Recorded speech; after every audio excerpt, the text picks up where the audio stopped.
What's the excitement in our class?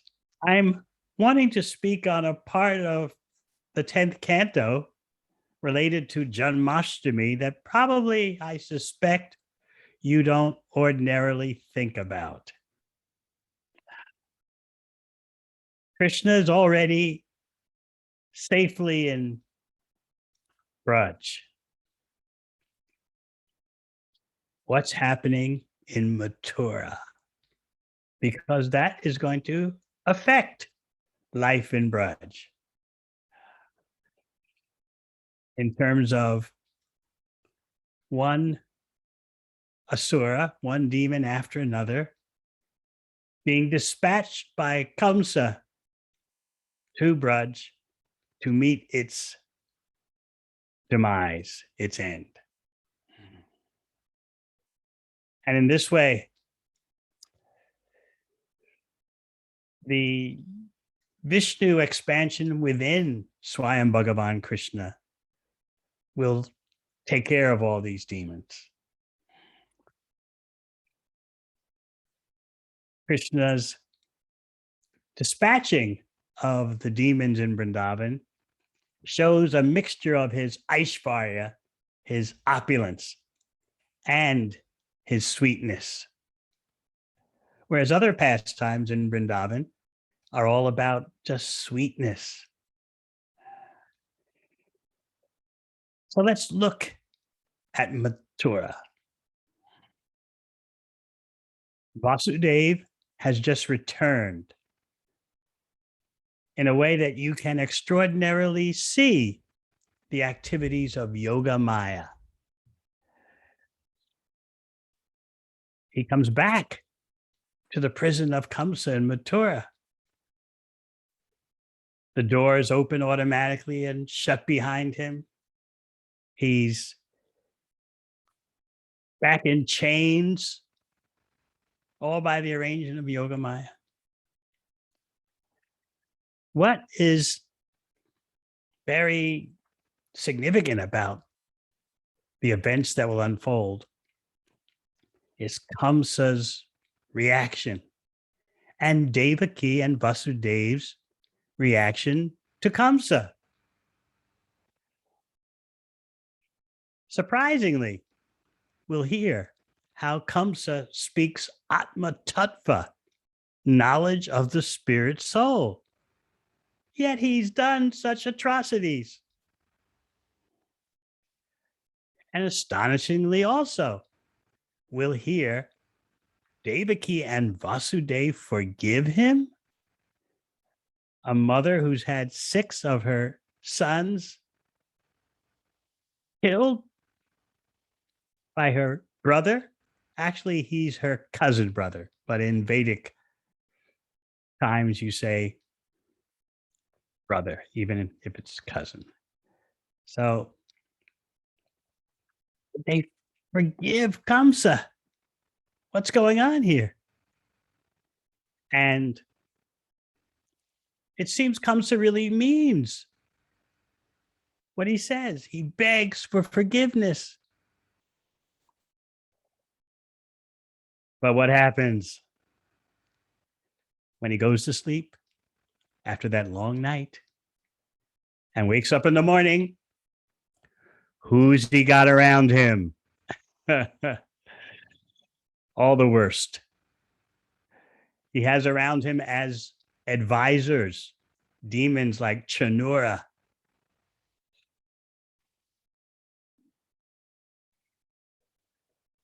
Pralamba, all kinds of low life. And they're going to fill his head with trash. And Kamsa will be the victim of his association, teaching us a big lesson that you are whom you associate with. Who's around you shapes your life and your consciousness more than you may care to admit. It didn't take much to push Kamsa in a demoniac direction. And certainly Kamsa could not be trusted with his repentance. So let's get into it.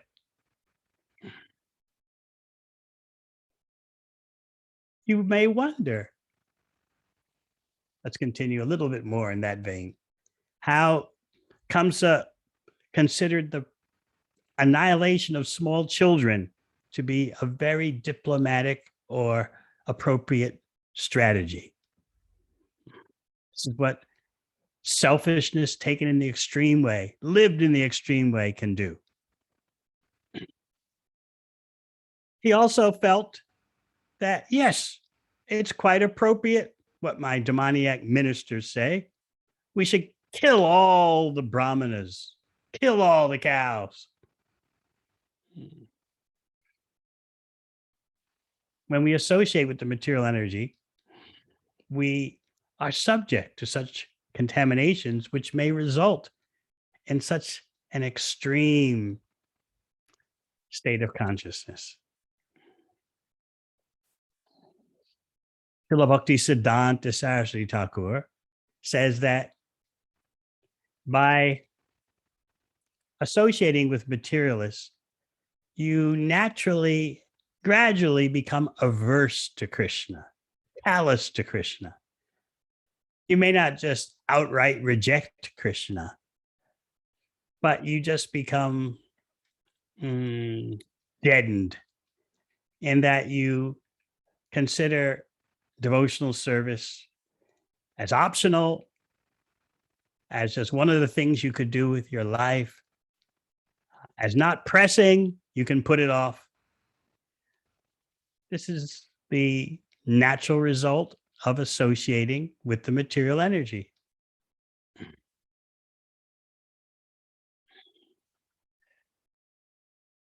So Vasudev is in his position, chained in the prison.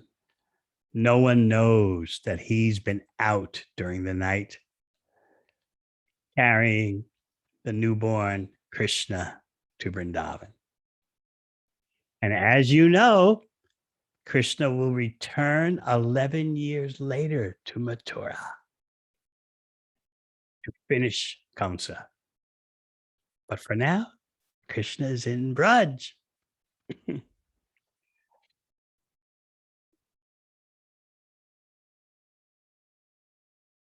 Kamsa's guards don't really know what's going on. They don't understand what happened during the night because by the power of Yogamaya, everyone was in a deep sleep. But now they awaken. All the guards wake. Why? A child is crying. The natural crying of a newborn infant just out of the womb. How does Kamsa receive the news brought to him by the guards, the watchmen? He's been waiting very anxiously because remember the prediction. What is it? The 8th child of Devaki will be the end of Kamsa. He's been waiting for that 8th child. Just to make sure, he's killed the preceding children. Except, of course, for Balaram, who has been transferred to the womb of Rohini in Vrindavan. Immediately, Kamsa prepares to take action when the guards inform him. What is the action? Kill the child. It's number 8. There's no doubt this time. I've got to protect my interests. My interests are myself.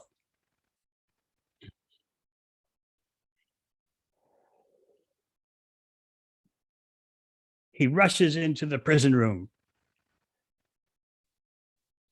What's on his mind?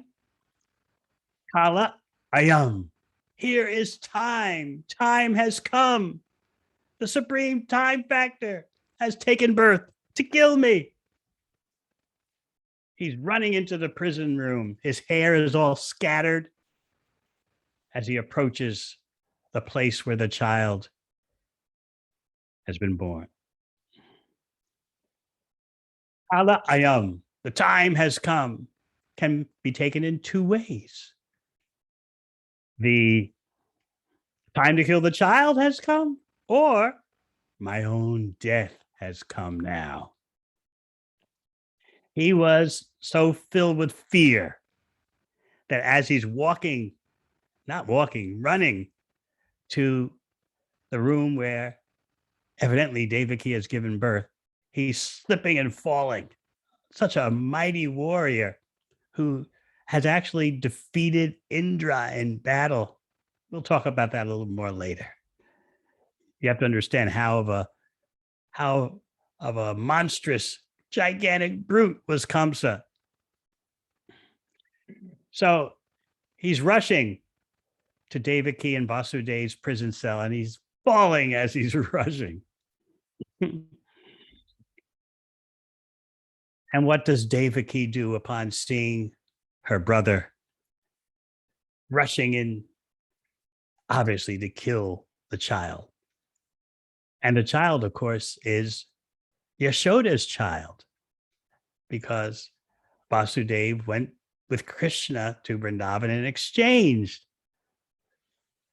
left Krishna as Yashoda's child and took the daughter, who's actually Yogamaya, and brought her, took Yashoda's daughter and brought her to Mathura to pose as Devaki's daughter, the eighth child.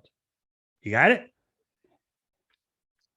And that daughter, brought from Vrindavan to Mathura, is Yogamaya. You know, in Bhagavad Gita, Krishna talks about Yogamaya Samavrta.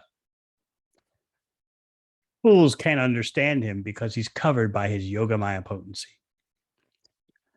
Yogamaya is for devotees, but Yogamaya has a special department, Mahamaya, for non-devotees. So what Kamsa will see is Mahamaya, the illusory energy, which is a department of Yogamaya. Yogamaya bewilders devotees, and Mahamaya bewilders non-devotees. So Devaki is now appealing piteously, helplessly to Kamsa. She even calls him Kalyana, oh auspicious one.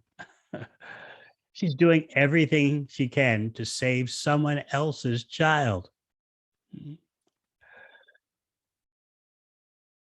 The Bhagavatam describes her as Devi. She's shining with satisfaction. Why? Because she's been able to hide her son, Krishna. So she's also referred to as Kripana. Helplessly, she's crying out because she wants to save the girl, someone else's child. And she's also known as Sati, in this case, meaning she's expert in cheating Kamsa. She's the wife of a Kshatriya. She knows how to make politics, how to deceive, how to make strategy. She sees he's about to grab the child by force to kill the child. And that's why she calls him Kalyana, oh, auspicious one. She's using everything in her arsenal, so to speak, to stop Kamsa.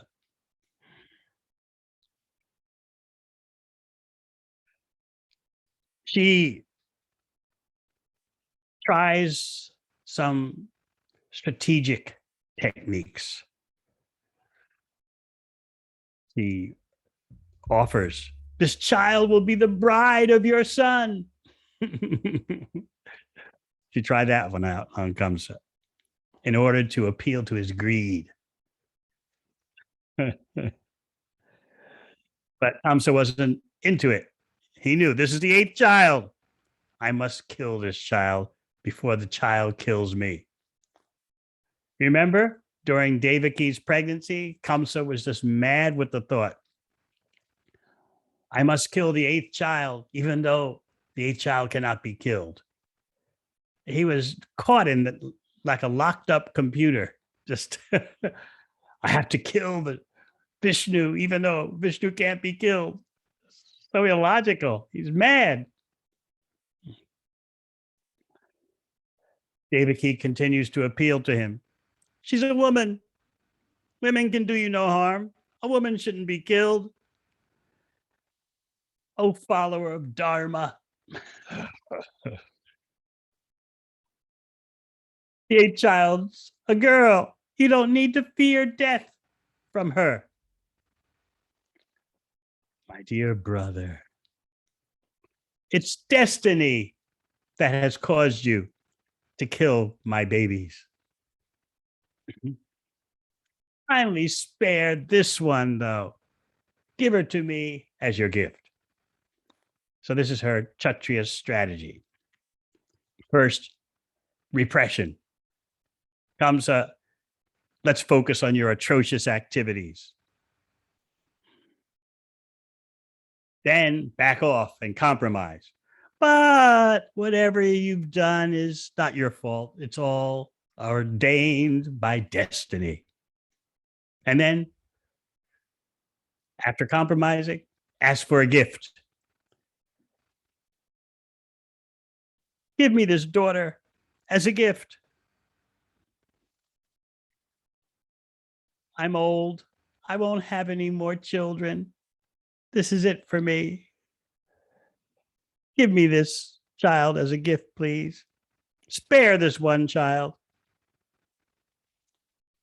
She calls him brother to invoke his familial affection. You have no fault. You were instigated by destiny. Give me this one child. This is my last child. I'm too old to have any more.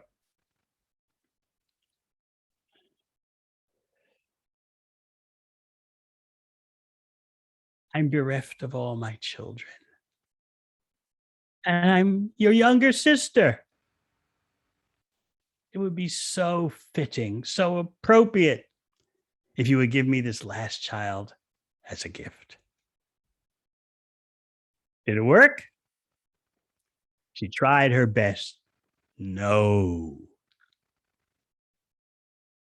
She's embracing her daughter. Mothers, you can just visualize and feel this. She's embracing her daughter, holding her tight and crying, begging on behalf of her child. But cruel Kamsa just forcibly grabs the child from her hands. He's thinking she's very unfortunate. It's a fact. She's crying like a very poor woman in a most wretched circumstance. But is she really poor and wretched? She's already given birth to Krishna. So who could be more wealthy than her?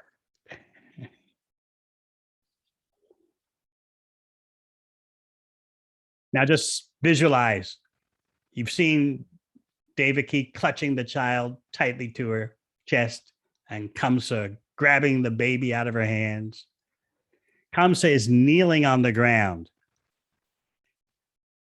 on his knees, and he grabs the newborn child by the legs and tries to smash the child against a stone. How cruel. How horrible. He throws the child against the stone with great force.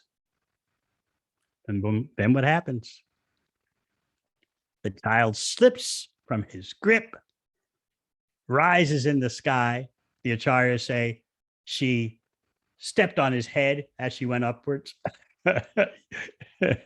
used his head as a launching pad and went up into the air.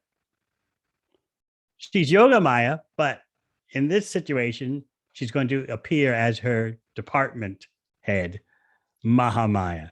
Durga, with 8 arms, each arm equipped with a weapon.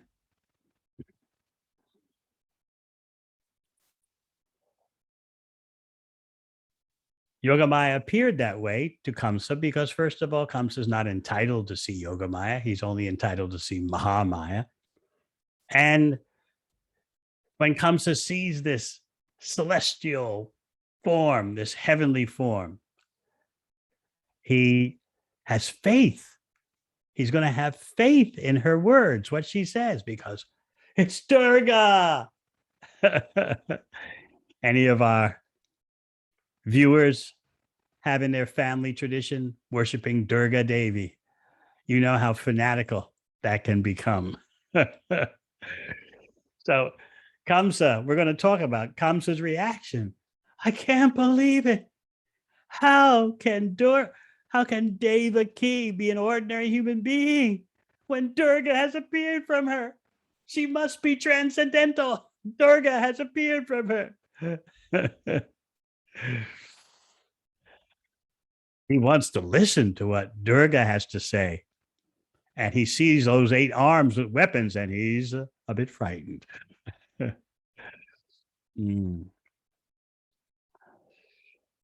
But what does Durga Devi tell him? She says, Manda, oh fool. What's the use in your trying to kill me? The one you're looking for, and the one who will certainly kill you, has already taken his birth somewhere else. So what's the use in your killing other children? You fool. You can't kill me if you want it. You can't stop your death if you want it.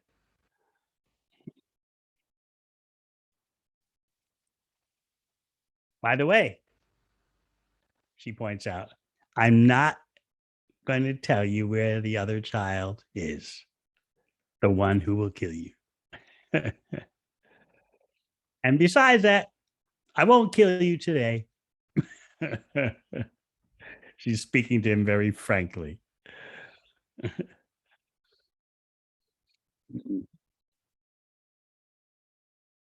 What was Kamsa's reaction?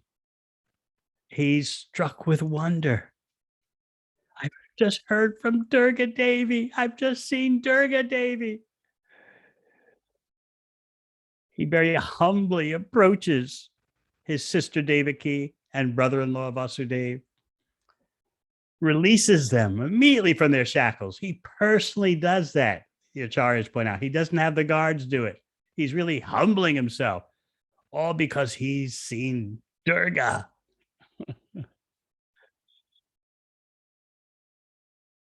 How could Durga be Devaki's daughter? That means Devaki is something extraordinary. She's not just an ordinary human being. But don't forget another problem for him to figure out. How is it the 8th child of Devaki was a female? Did the Devatas lie? What about that voice from the sky that ordained that Kamsa would die from the 8th child of Devaki? Remember the wedding day when Kamsa was driving the chariot of Vasudeva and Devaki, and the voice from the sky resoundingly declared, Kamsa, you're such a fool. You're driving the chariot of the mother of her 8th child that will kill you. So that started the whole panic.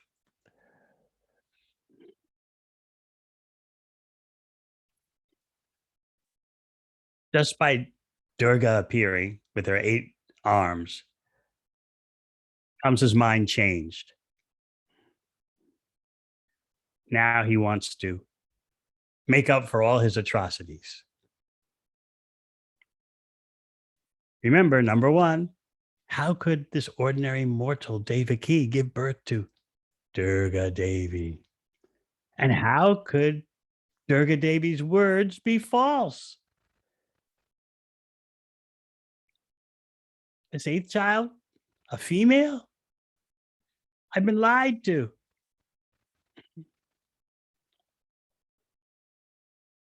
So now he's going to speak 15 verses to pacify Vasudeva and Devaki. 15 verses. He's really into it, in other words. Oh, my sister. Oh, my brother in law. I'm so sinful. I'm like a man eater, a Rakshasa who eats his own child. Look what I've done, killing so many sons born of you. I've forsaken all my family relations. I don't know what my next destination will be. I don't know which planet I'll go to. I'm dead even while breathing right now. At least Kamsa has some understanding that there's a next destination. And he should sometimes be concerned about that. As Srila Prabhupada will explain, Kamsa's more advanced than the political leaders of today. He has some understanding of Atma Tattva, next destination, changing bodies. It's just that being a demon, he just doesn't care. He refuses to accept the ultimate authority in existence. He's kind of like believing in reincarnation or transmigration of the soul without accepting that there's some authority behind it all, some supreme authority. Maybe you've met persons like that. Yeah, I believe in reincarnation. Yeah, I believe we're all spiritual. And that's it. Meanwhile, I'm just doing whatever I want to do.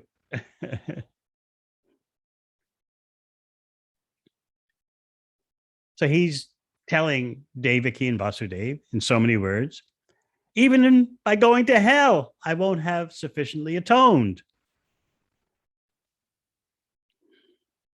Even now, even though I seem to be living, I'm actually dead. Then he starts criticizing the devatas, the demigods. Well, it seems not only human beings speak lies, but sometimes providence speaks lies. I believe the omen of providence that the eighth child would kill me. And therefore, I killed so many of my own sister's children. So I'm not the only one at fault here. The devatas are also at fault. They lie.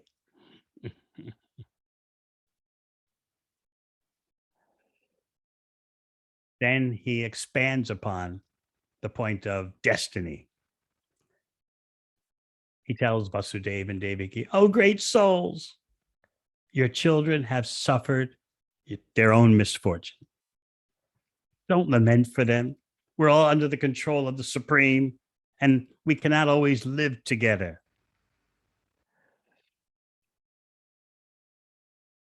He calls Vasudeva and Devaki Mahabhaga because although he killed their children, Durga took birth from them. And so now he's comes as praising both Devaki and her husband. So your children have suffered their own misfortune. It's their karma. That's true, partially, in that by saying it's their karma doesn't mean Kamsa will be excused from his karma.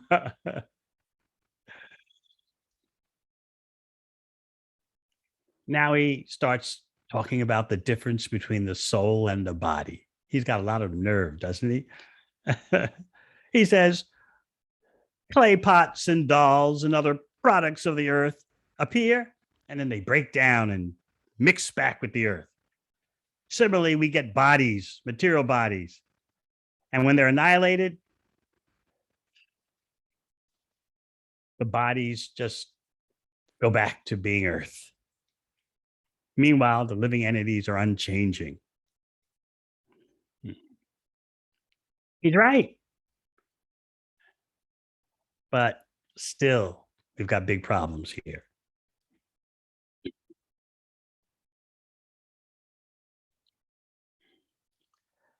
He goes on speaking about material attachment, the bodily concept of life, feeling attached to relatives, to family members, society, and nation. He says, as long as this continues, one continues his material life. He has some knowledge, but he's still a demon. He can't make the connection between the laws of karma, material body, spirit soul, and the supreme soul. He doesn't want to go there. He can't.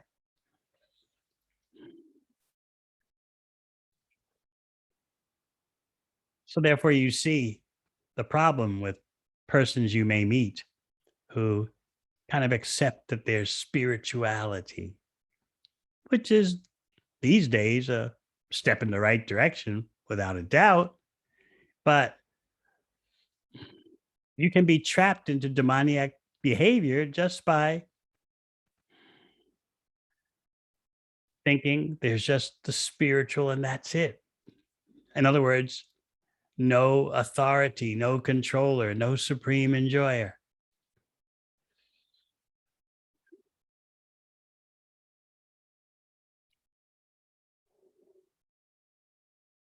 So Kamsa tells Devaki, my dear sister, all good fortune unto you. How would you handle that? The killer of your 6 sons, one after the other, now says, all good fortune unto you. Therefore, although your sons have unfortunately been killed by me, please do not lament for them. We're not the body. Body relationships are temporary. Don't lament. Basically, he's saying, please pardon me. Let's analyze the situation very deeply. I'm not the cause of the death of your sons. It was their own destiny. So you should excuse me. Forget my past misdeeds. Whatever I've done was under the control of Providence. It seems like I was the immediate cause for the death of your sons, but actually, there's a remote cause, their past deeds. Do not grieve. I've only killed the bodies of your sons, so I should not be blamed. What do you think?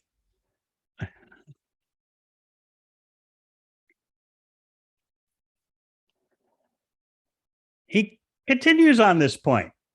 Remember, he's speaking 15 verses to pacify Vasudeva and Devaki.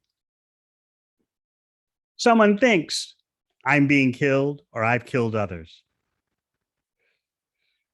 As long as such a foolish person considers the self to be the killer of the killed, he continues in the chain of karma and suffers the reactions of happiness and distress. So basically, Prabhupada explains, he's feeling sincere regret for his unnecessarily persecuting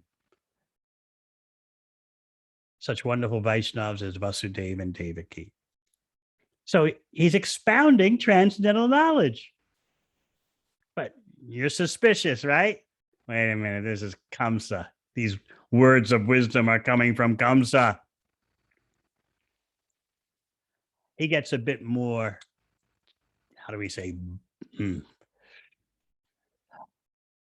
outrageous. Although he's speaking wisdom, we know he's being outrageous.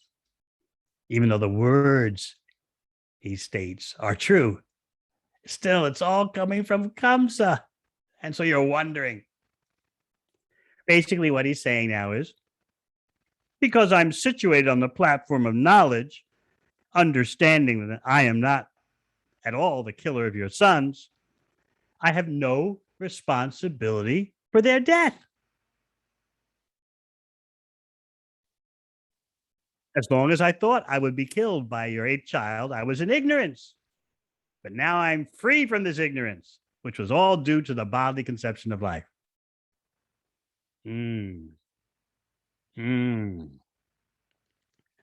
Did you know that during World War II, the Nazi leader Heinrich Himmler said the very same thing? He was the head of the infamous SS, who exterminated millions upon millions of people. Not simply millions of Jews, but also persons called the Roma, loosely known as gypsies. So, disgustingly, Heinrich Himmler carried in his back pocket always a copy of Bhagavad Gita. Why? Because he had his own way of reading it. He wasn't reading it in parampara. He felt that it excused him and his Nazi cronies from receiving any blame in their genocide, because we're not the slayers. We're not the doers. And he said, Bhagavad Gita proves this. His favorite verse, it is said, is from the 18th chapter. Let's see if you remember this verse. Yasya nahan krito bhavo buddhya yasya nalipyate atapi sa imalokan nahanti na nabhajyate. Remember that verse? Maybe not. Here it is. One who is not motivated by false ego, whose intelligence is not entangled, though he kills men in this world, is not the slayer, nor is he bound by his actions. Evidently, that was Heinrich Himmler's favorite verse to show that I'm not the slayer, although I kill people. My fellow Nazis were not at fault. We neither are slain nor slay. The verse shows this. What do you say? He forgot crucial elements of the verse. One who is not motivated by false ego. That means acting on his or her own accord. The only way you can not be motivated by false ego is to do what Krishna wants. And certainly Heinrich Himmler was not doing what Krishna wanted. So that's number one who is not motivated by false ego. Number two, whose intelligence is not entangled. Does Heinrich Himmler fit that qualification? No. His intelligence is completely entangled in the material energy. So therefore, he's got big problems.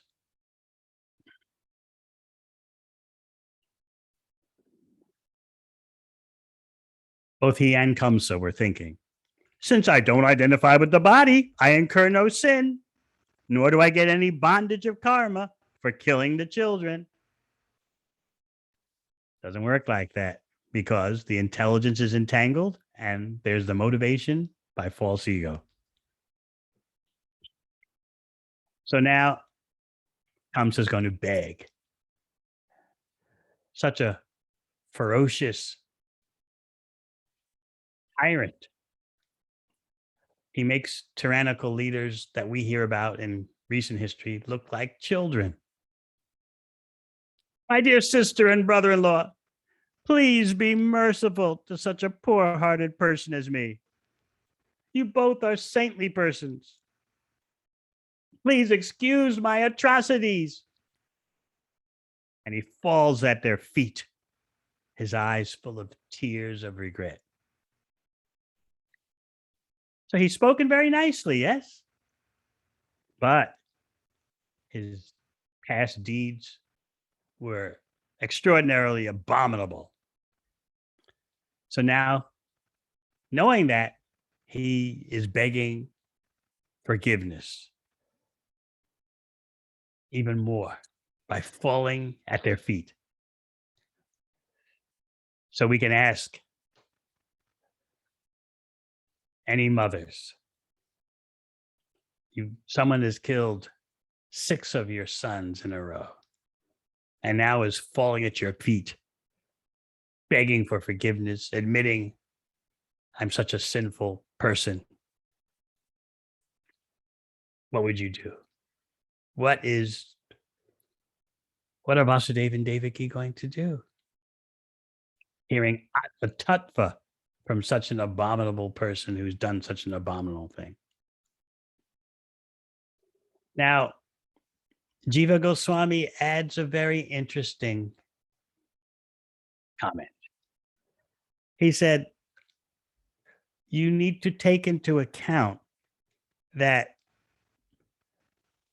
when someone is inimical to Krishna, when someone hates Krishna, even if they speak knowledge of the Atma, that knowledge of the Atma for them simply nourishes their cruelty. They're inimical to Krishna. They hate Krishna. Therefore, even when they seem to possess some Atma Tattva, that possession of non-material knowledge, how we're different from the body, just makes their cruelty worse. And you can see that in the case of, you'll see it in the case of Kamsa. Once he goes to sleep and wakes up the next morning.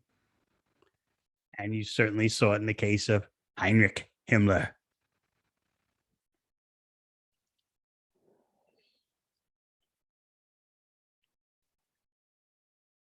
So now, because he has full faith in Durga Devi, Kamsa will release Vasudeva and Devaki from their iron shackles. He trusts Durga Devi. He's still wondering, who lied to me? What demigod, what devata lied to me and told me the 8th child would be male? Remember,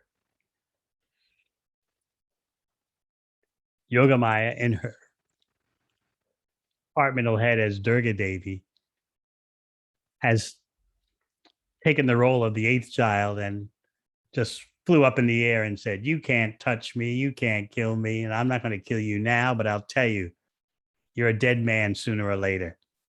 But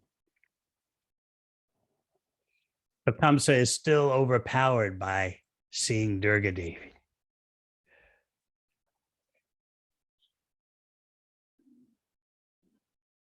Now, Vasudeva and Devaki are going to speak. I keep thinking about this for years, decades, how Shukadeva Goswami explains that Devaki is relieved of all anger because she saw her brother Kamsa actually repentant. She's relieved of all anger. Could you give up your anger for someone who killed one of your family members? What speak of 6? What speak of a mother? 6 sons, one after the other. So what kind of people what kind of personalities are we dealing with here? She was free from all anger, and so was Vasudeva. And Vasudeva is smiling as he replies to Kamsa.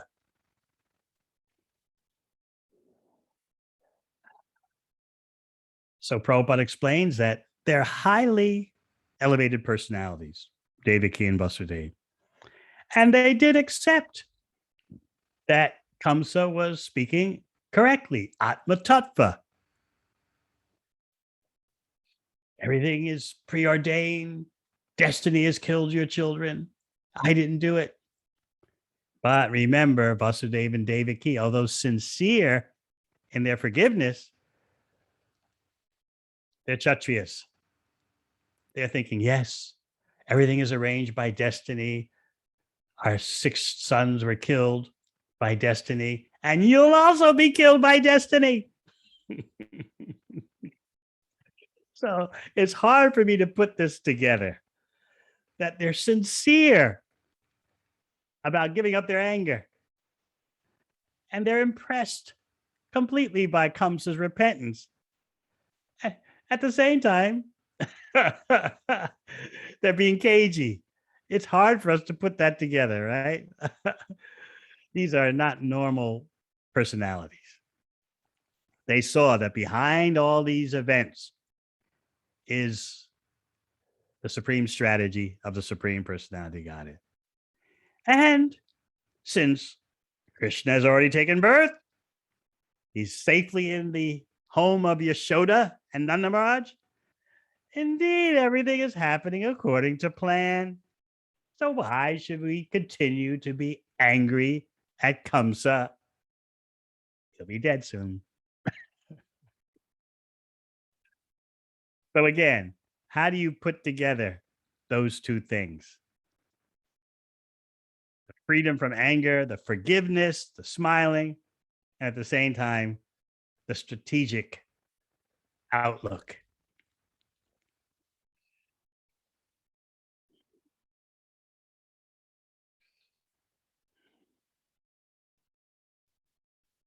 So now we're going to go over 2 verses of acceptance by Vasudeva and Devaki. They tell him, this is Vasudeva speaking, "O Mahabhaga, O great personality, what you said about the Atma Tattva philosophy is correct.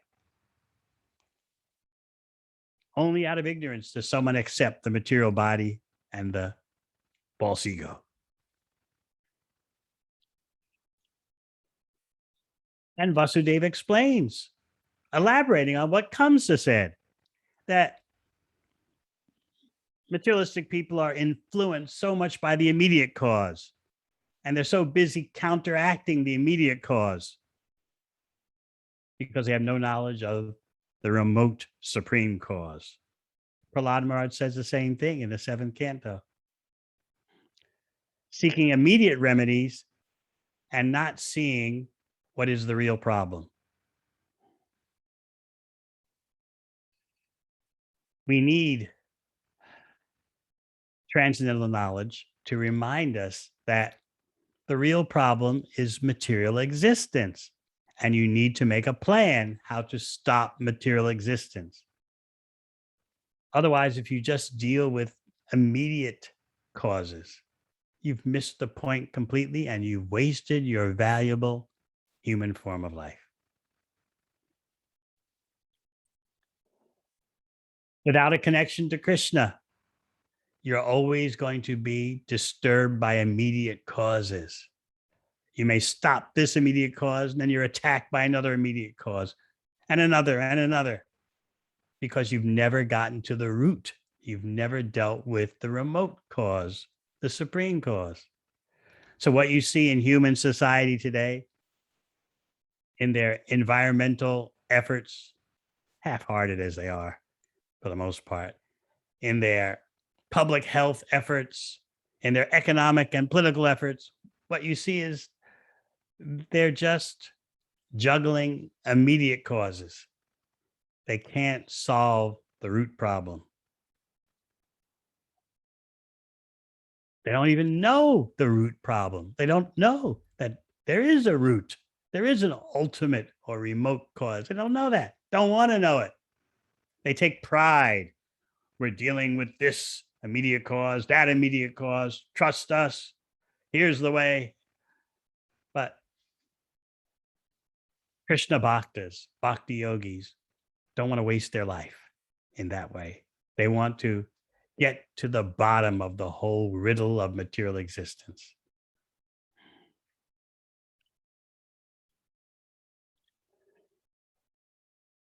We just don't want to waste our life battling immediate causes.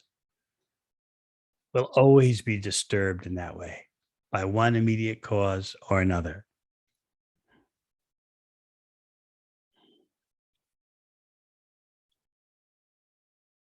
So Kamsa listened to Vasudeva and Devaki, their pure words.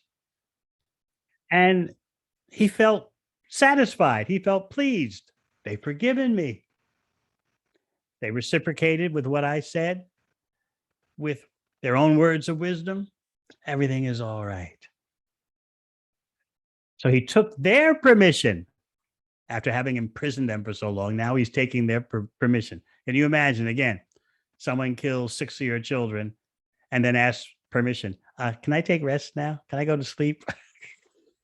Now that you've forgiven me? That's why I like this chapter.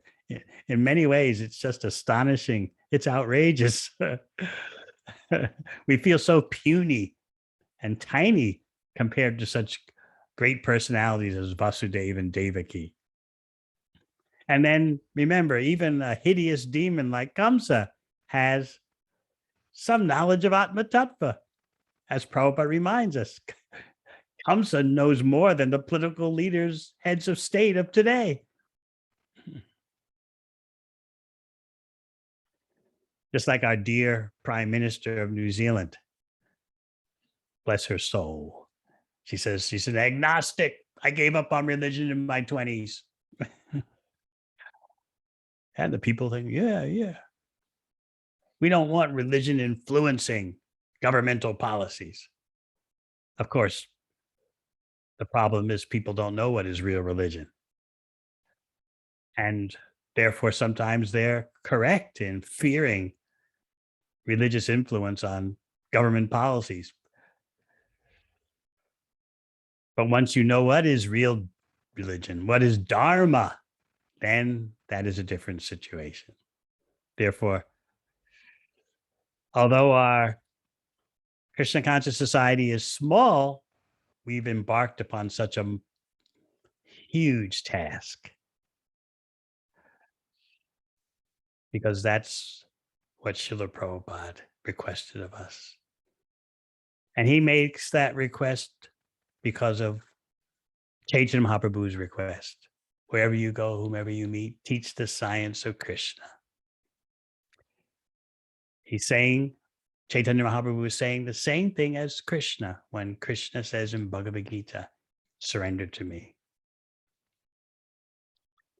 So we're the humble servants. All right, Kamsa's happy. He enters his home. Devaki and Vasudeva have spoken in such a way that they've gained Kamsa's trust. Oh, they believe me. They forgive me. He's pleased with their words. Kamsa's thinking, they've agreed with my philosophy, my presentation of Atma Tattva. They're honest about it. They're not faking. There's no duplicity. And indeed, Shukadeva Goswami confirms there is no duplicity. They honestly forgave him. They accepted what he said. They were smiling. At the same time, they were strategic. They knew you're a dead man. Okay, all's well that ends well, right? No. Kamsa wakes up in the morning, and who does he call for? Bring my ministers.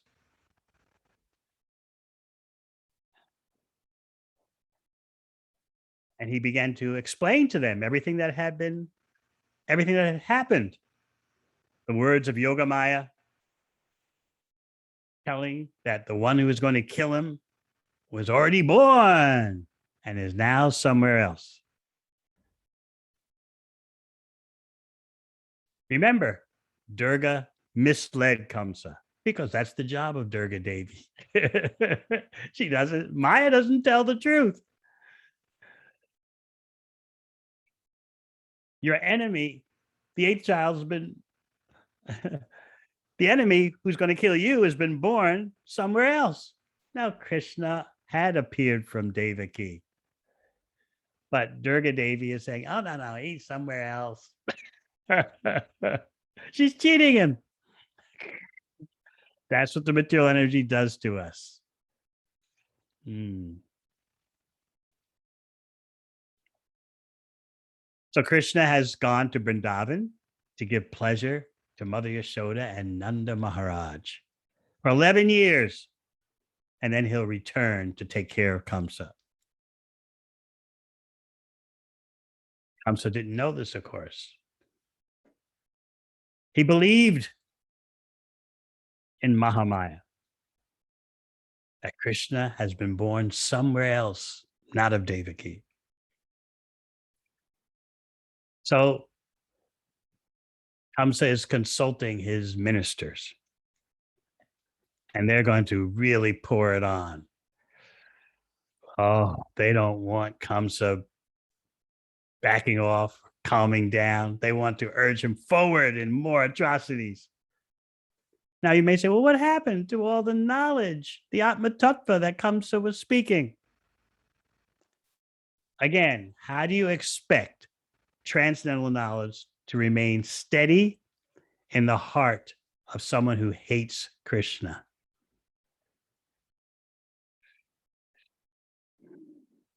Remember, we talked about how the Atma Tattva knowledge simply increases the cruelty of someone who is inimical to Krishna. Now we're hearing that such knowledge won't remain steadily in the heart of someone who is anti Krishna. So Kamsa's got hideous ministers like Pralamba, Keshi, Chanura. You know them all from Krishna Lila. These demons have the mystic ability of Kamarupa. They can change into any form they like. So you'll see how they do that, particularly Palamba, like Keishi. They'll take hideous forms and raid Vrindavan. So the ministers have heard Kamsa and they're going to advise him. They think they're very expert. That's the way of material existence. You have to submit to such false experts. And whatever they do is imperfect. You won't find on the material platform perfection. No matter where you search in material existence, there'll always be some cheating, always be some imperfection. There'll always be some problems going on right up front or behind the scenes. I always explain this to devotees when they ask me about certain pharmaceutical issues. I said that very nicely, didn't I, to avoid controversy? Should we get a blank or should we not?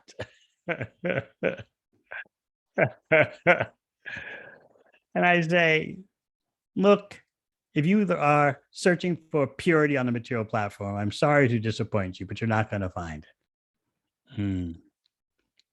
You've got to just cut wood with the best saw around.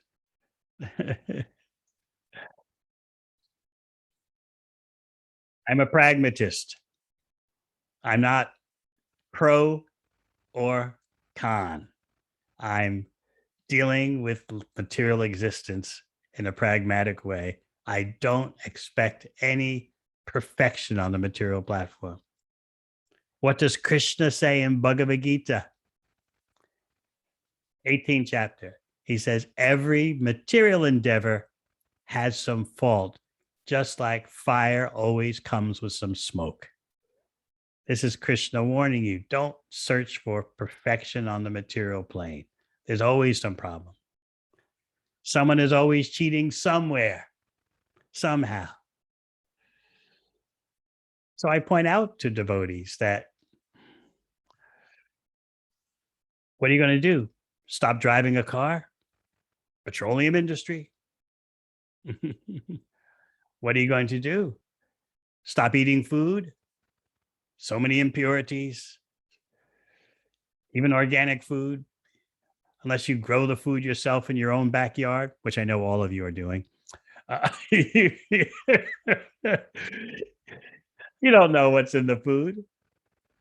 Of course, the water is pure, right? Even bottled water. Uh, and the air we breathe is free of any pollutants. On and on it goes. In other words, if you're in material existence and have a material body, guess what? You are compromised.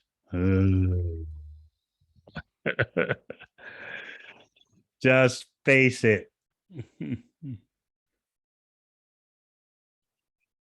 But sometimes, and you can understand in this age of mistrust, remember those of you who are TV watchers back in the 90s, the program X Files.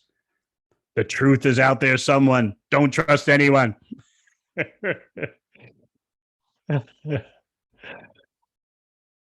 But we're not trusting anyone, and there's good reason for that. But meanwhile, life has to go on. So again, when persons ask me about blank, should we get a blank or should we not get a blank? I just say I'm neither pro nor con. I recognize I'm compromised by living in the material world. If it's not this problem, it's going to be that problem. All I can do is think how to best serve Krishna while not expecting a rose garden in the material world. The best solution to the problems of material existence is get out of here. Don't take another body. And what does Krishna say in Bhagavad Gita? Janma karma chame divyam, evam yo veti tattvata, chakva deham punar janma, naiti mameti so Arjuna. Understand the mystery, the divine mystery of my appearance in this world and my activities. Know it in truth, scientifically. And then upon giving up the present body, you don't take another material body. Mameti, you come to me. There is the ultimate medical solution, the ultimate environmental solution, the ultimate political solution.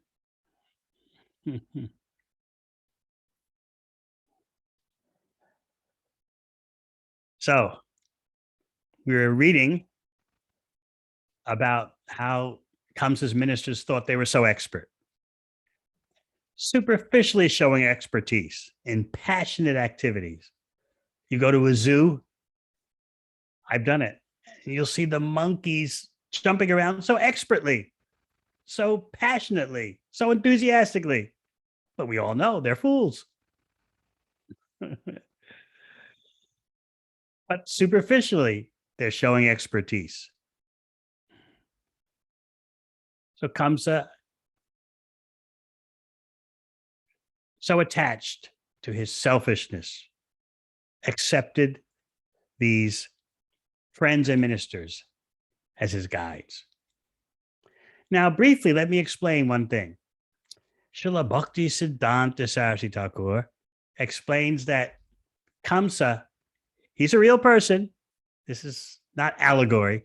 He's a real person, but he's showing you how materialistic persons want to snuff out transcendental knowledge, non-material knowledge.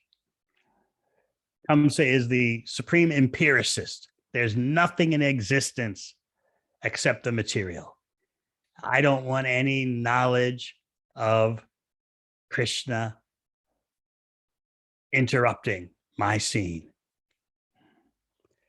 You see, he accepted that there are devatas. He accepted that there is the spirit soul, but still, ultimately, everything is material in that there is no supreme controller, no supreme enjoyer. Hope you can understand that. So therefore, his determination to kill Krishna demonstrates to you, Srila Bhaktisiddhanta Saraswati Thakur says, the eagerness of those who simply accept knowledge through their material senses as the ultimate.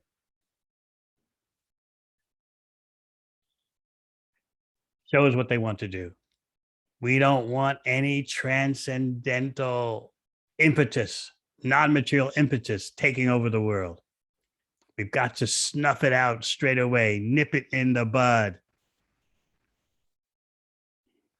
So Kamsa and his ministers thought they were very expert at that. They don't have any real qualification. But hearing Kamsa's words as he explained to them what happened the previous night, they explode with anger toward the Devatas.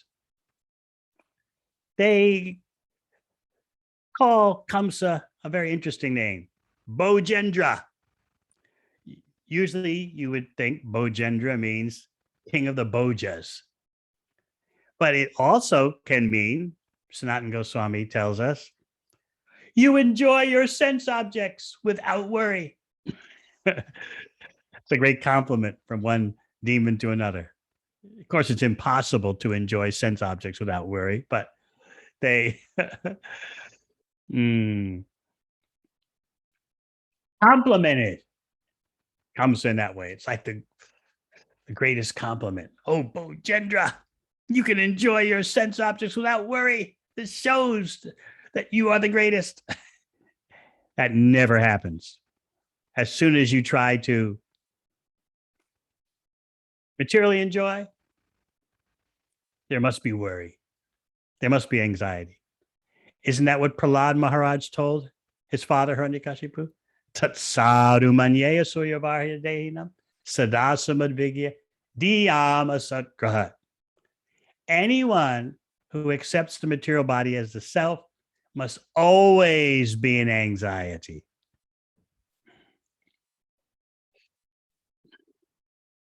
So now you're going to hear 12 verses of the demoniac ministers planning havoc.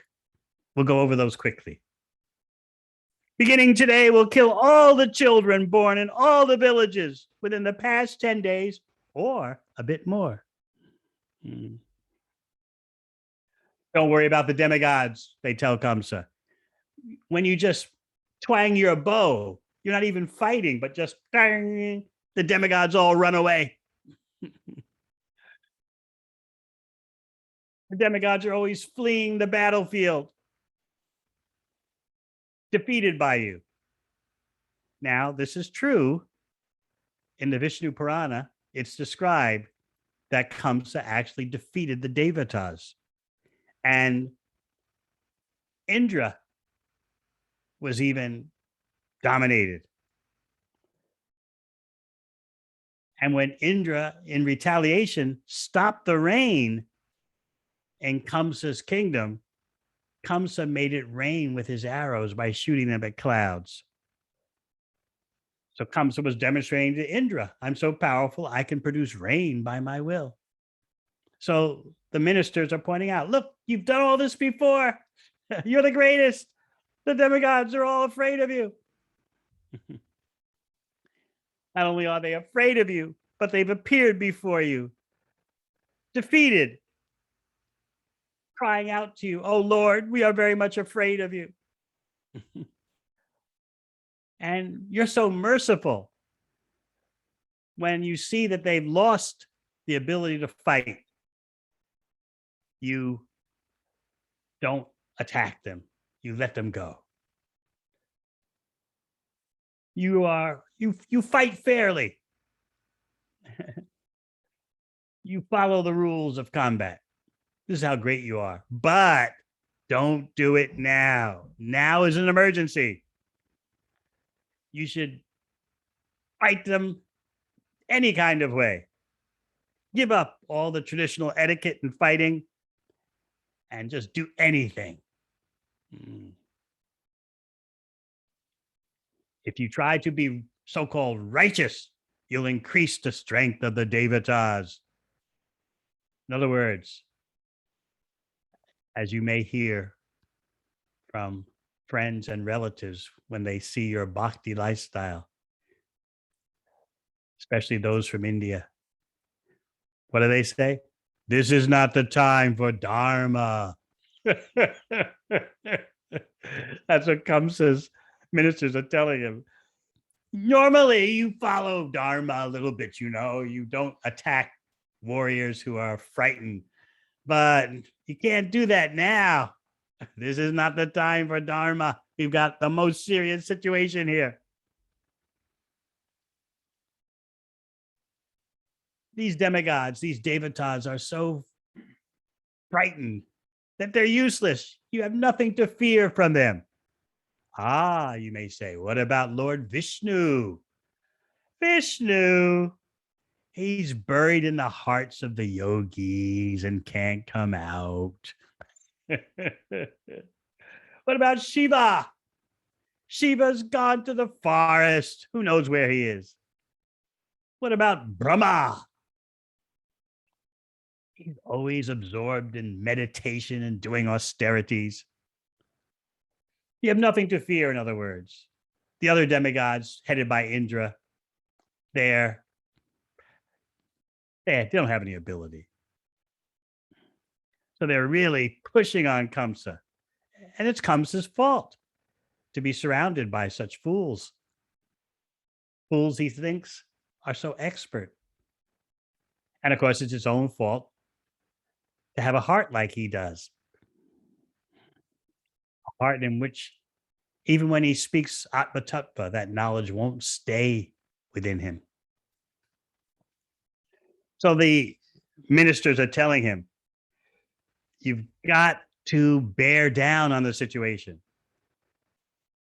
You can't neglect the situation. You have to uproot these devatas completely. We're ready to follow you. Just give us the order. So Kamsa might say, but the devatas, they've already run away in fear. But his ministers tell him, you've got to get to the root of the devatas. Vishnu, he's appeared as a child. He's hiding somewhere. Because he's hiding, we can't get to him. But if we can get to all that's he's supporting, that's as good as getting to him. And that way we'll uproot our enemies completely. You've got to take care of disease immediately. Otherwise, things get worse down the road. And they give a nice example. Just like the yogis trying to control the senses. If the senses are not controlled at first, they're impossible to control later. What do these demons know about sense control? But anyway, sounds good what they're saying, doesn't it?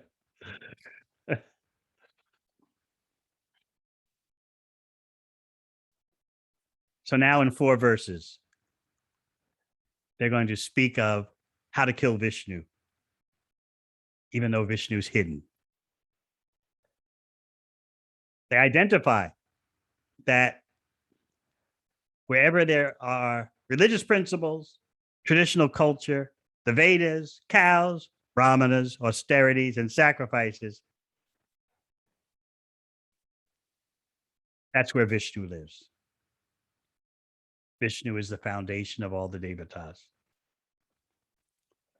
I like, and I've always been thinking of what Prabhupada says in this purport of text 39. The Asuric adherents of Kamsa wanted to disrupt the traditional condition of human happiness. Think about that. Our present civilization has no idea of the traditional condition of human happiness. Yet everyone wants to be happy. Sometimes they say they're happy, but they have no idea because The real ingredients of a happy civilization have been long ago disrupted. So therefore, people can only hope against hope.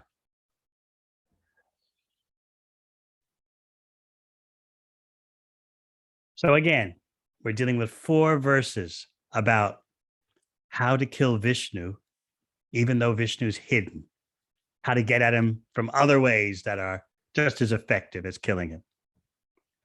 So, what do the ministers say?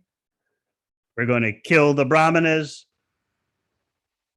kill the cows. Brahmanas need ghee for yagyas. Take care of the cows, kill them. There'll be no yagyas. Kill the brahmanas. There'll be no priests to do the yagyas.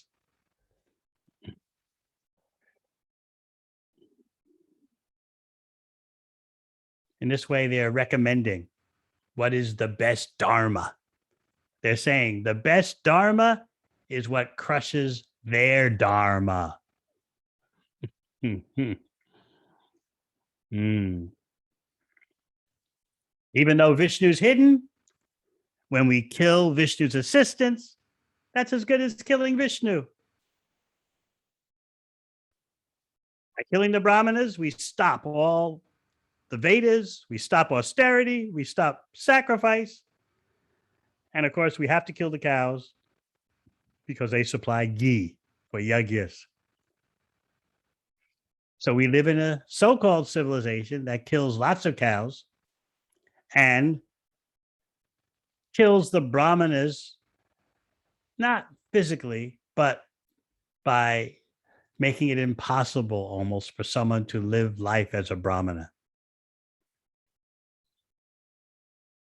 Many of you know how difficult it is to dedicate a life to teaching wisdom, learning wisdom, distributing wisdom. Sooner or later, the economic realities push us to our knees. That's because we're living in a civilization that doesn't respect the cows and the role of brahmanas as topmost. Therefore, when you offer prayers to Krishna, you say, Go Brahmanya Hitaya Cha. You're the protector of the cows, first of all, and then number 2, the brahmanas. Krishna likes the cows even more than the brahmanas. So this is the plan of Kamsa's ministers.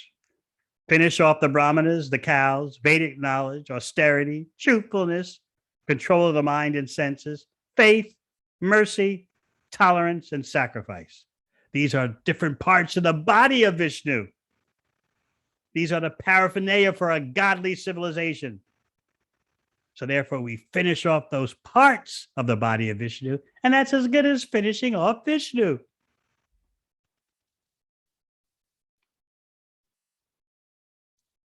Moreover, we've got to finish off the Vaishnavas. That will totally finish Vishnu.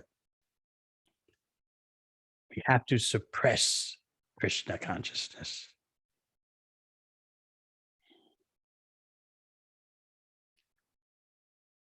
Vishnu has been born on earth, but he can't be seen. He's hiding. He's living somewhere. Because he's hiding, we can't catch him, even if we kill all the children. But if we kill the cows, which are the root of Dharma, still Vishnu will escape because the Brahmana sages are left. The Brahmana sages propagate Dharma.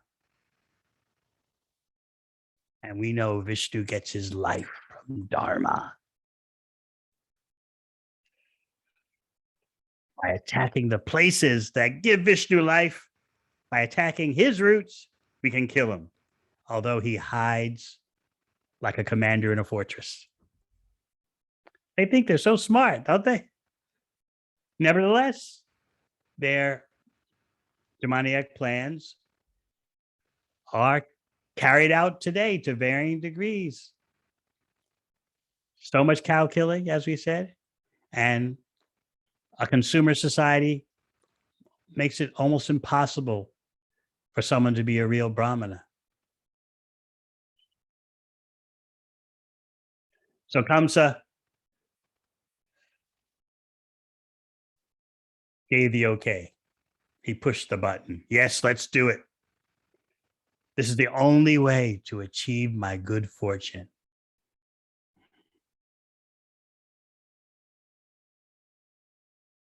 As we said before, Kamsa knew something about Atma Tattva. You saw that, you heard that in his discussions with Vasudeva and Devaki. But this this is what bad association will do. He totally misunderstood how to act for his own welfare. He was of bad intelligence, and the advice from his ministers showed they had bad intelligence. So it all multiplies. One bad intelligence, other bad intelligences, you just get a bigger and bigger mess. And that's what's happening in society today. In spite of all their plans, nature's retaliating, bushfires, too much rain, too little rain, earthquakes, pandemics.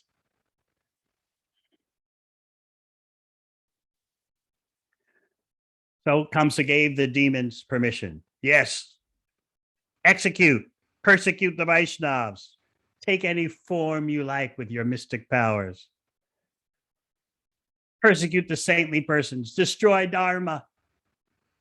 Destroy the Vedas, truthfulness, mercy, sacrifice, austerity. Destroy it all. Then Kamsa enters his palace. It's been done. Of course, Shukadeva Goswami points out these demons don't know they've invited their own death.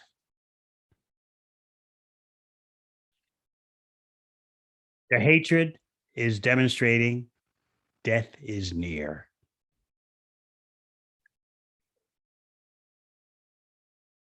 So the chapter ends with the famous verse Ayu Shriyam Yasho Dharmam Lokan Ashishya Evacha Hanti Shayamsi Sarvani Pumso Mahad Atikramaha.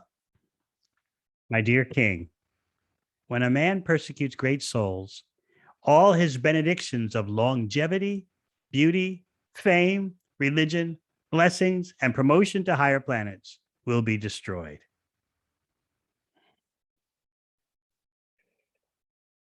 All right. I told you it would be exciting. I hope you heard it in that way also. It's a chapter, as I said in the beginning, that not everyone really pays much attention to. We like to focus on the actual appearance of Krishna to Devaki and his being taken to Vrindavan. But I thought to catch you off guard and show you insights revealed by Srimad Bhagavatam that you might not normally focus upon. All right.